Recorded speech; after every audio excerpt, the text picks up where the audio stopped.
Everybody, it's Felisa. Today is going to be another entry into Spotlight Sunday where I highlight cases of the missing, lost, and endangered. Today's case was suggested by one of my commenters, so I thank you for that. This case is going to be on Unique Harris.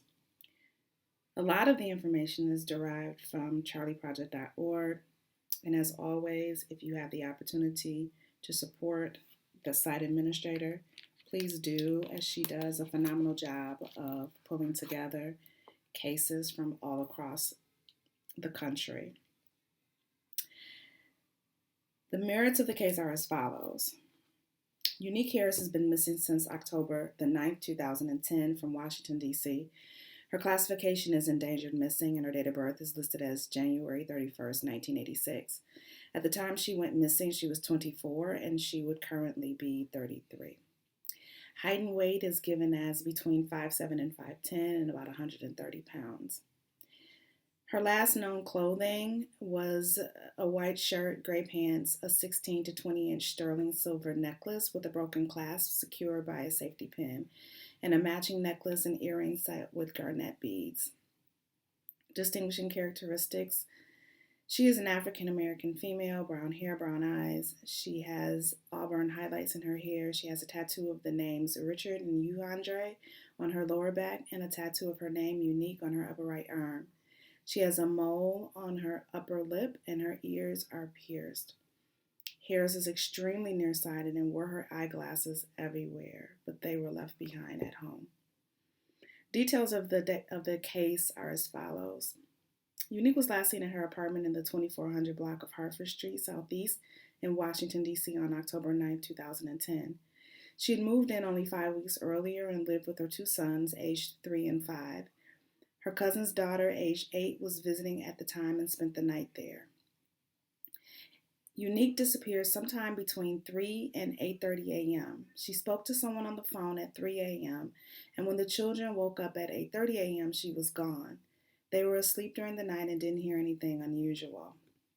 There was no evidence of forced entry to the residence and no signs of a struggle. Unique's glasses were folded on the pillow in the bedroom, which is where she always kept them when she slept. Her purse was also left behind, but her phone and keys were missing.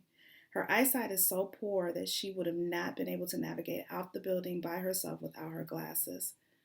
The area of Unique's apartment building was a very high crime area, and the building itself was not secure. The security intercom was inoperable, and her apartment door was not in good shape. She witnessed a murder outside her apartment several days before she went missing, but there's no indication that was connected to her case, and she hadn't acted fearful. She had just gotten accepted to massage therapy school, and she had an upcoming court date regarding child support. Her boyfriend was out of the state at the time of her disappearance, and both her boyfriend and her ex-boyfriend, the father of her sons, passed polygraphs in her case. Harris was raised in Richmond, Virginia, and graduated high school there. She moved to Washington, D.C. in 2010 to be closer to her mother. She has no history of drug abuse and didn't even drink alcohol, and she wasn't having any problems with her family at the time of her disappearance. Her family does not believe she would have abandoned her children or left them unattended. Although there's no hard evidence of foul play in the case, authorities believe she is missing under suspicious circumstances, and her case remains unsolved. So, a couple of things before I get into an update for this case. This was just bizarre to say the least. So she did speak to someone on the phone at 3 in the morning. And, although it never says in the articles or in the write-ups, I'm wondering, was the cell phone company ever to provide any insight into who that could have been, a phone number that she would have been speaking to, and were they able to speak to that individual to find out if they had any information about Unique? Furthermore, if her glasses were left on her pillow, that would indicate to me that she was getting ready to go to bed and perhaps was in bed. So did she get up to go and answer the door, or did she just get ready for bed, get a phone call, and then decide to leave out? But even that doesn't make any sense, because those glasses is the most bizarre portion of this case. For someone who is accustomed to wearing their glasses everywhere and would have a difficult time navigating their own home, let alone outside the house, it doesn't seem plausible that she would just up and leave her glasses or even to go to the door. And even if she had done that, why would she take her phone and her keys to just go answer the door? That would seem as though she, decided that she was going to step out for a minute, I don't know, maybe run to the store, although that doesn't seem likely. If she had children in the house, she wouldn't have left her kids. Everybody has suggested that she was a very responsible mother and wouldn't have left them alone. So why would she take her phone and her keys but leave her glasses behind? And where could she have possibly gone without assistance? And, if she, like I said, if she was going to step out into the corridor or the hallway or something to talk to someone, why would you take your phone and your keys to do that? You only need to take those if you're going to be stepping away. You need to secure your house. You need to have, a device for communication just in case. But those glasses, though, that's, where I continuously go back to that, she didn't take her glasses. So, was someone in the home? Did they force her out? And that may have been what she had in her hand, and she didn't have a chance to get her glasses. But then the children were sleeping and hadn't heard anything, which, children sometimes can sleep through a lot. So that doesn't necessarily mean too much and doesn't necessarily mean that she didn't make any noise. It's just the children didn't hear. And then if she had her phone on her, were they able to ping it? Were they able to determine the last area that she would have been in? Did she have cell service wherever she was? Were they able to, get some kind of location on her to get a last known whereabouts, to maybe see where she may have traveled? I know that service back in 2010 was not as technologically advanced as it is now, but it still should have given some kind of indication as to where a last phone call was placed, if that 3 a.m. phone call was actually placed in her place of residence or if it was placed outside the residence. But then again, these glasses though, and who would have helped her leave the house? It's very bizarre.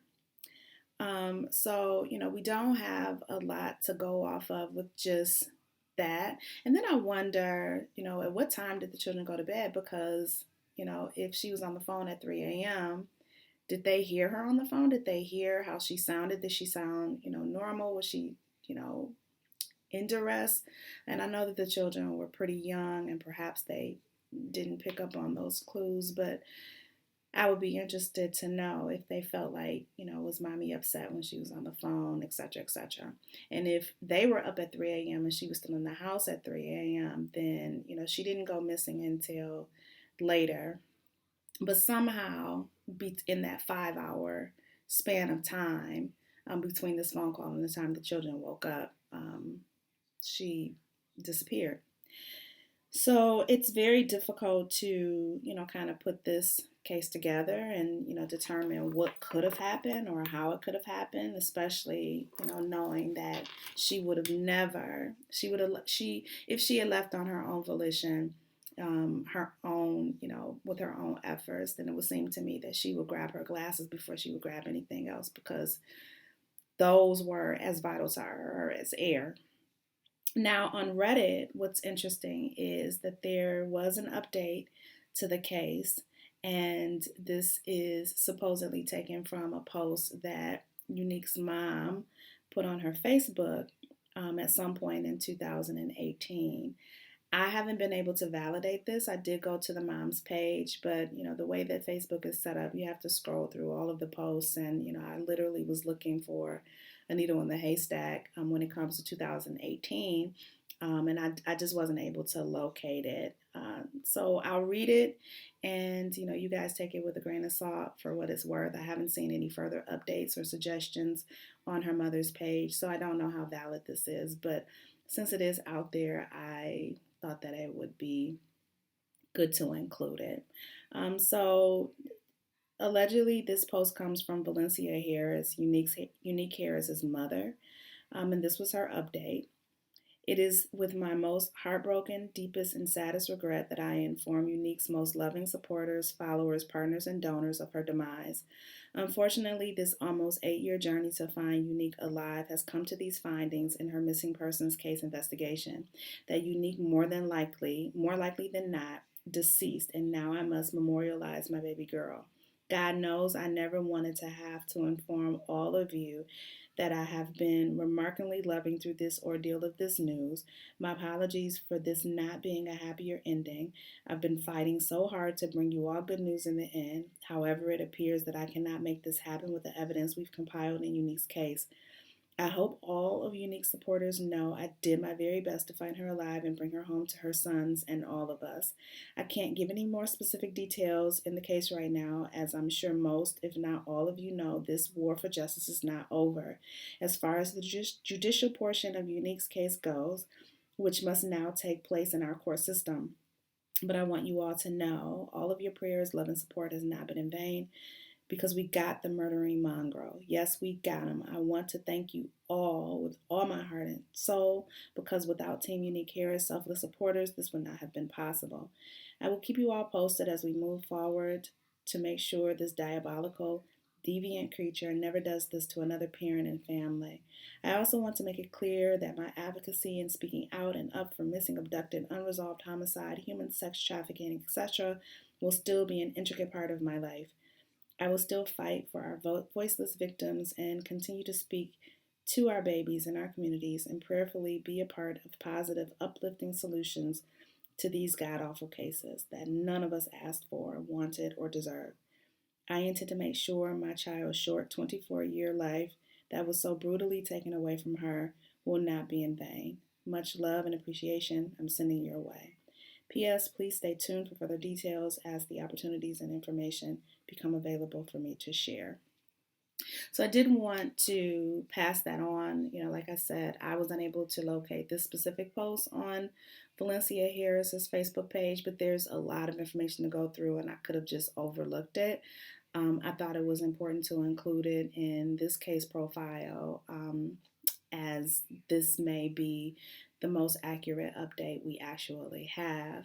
I did see a post on her page, though, not too long ago, where someone did say, I thought this case was resolved, and her mother said, Unique is still missing. She has not been returned to us, which I took to mean that, yes, they have accepted that she is probably not alive, but they don't have her remains. And so therefore they don't really have closure. And that's what she's still fighting to locate. She wants to bring her daughter home to her family. And, honestly, I don't blame her. So, let's keep her lifted in good thoughts, lights, and prayers that she will be able to locate her daughter and be able to bring her home to her family and more importantly to her sons so that they may all have closure and hopefully receive some peace in knowing that Unique is finally at home. This has been another Spotlight Sunday. Please leave your comments below if you have any additional information in this case that may help the family. Please do not hesitate to reach out to the number on the screen. Give your information. You can do so anonymously, but it's time to bring Unique home. Thank you. Y'all be blessed.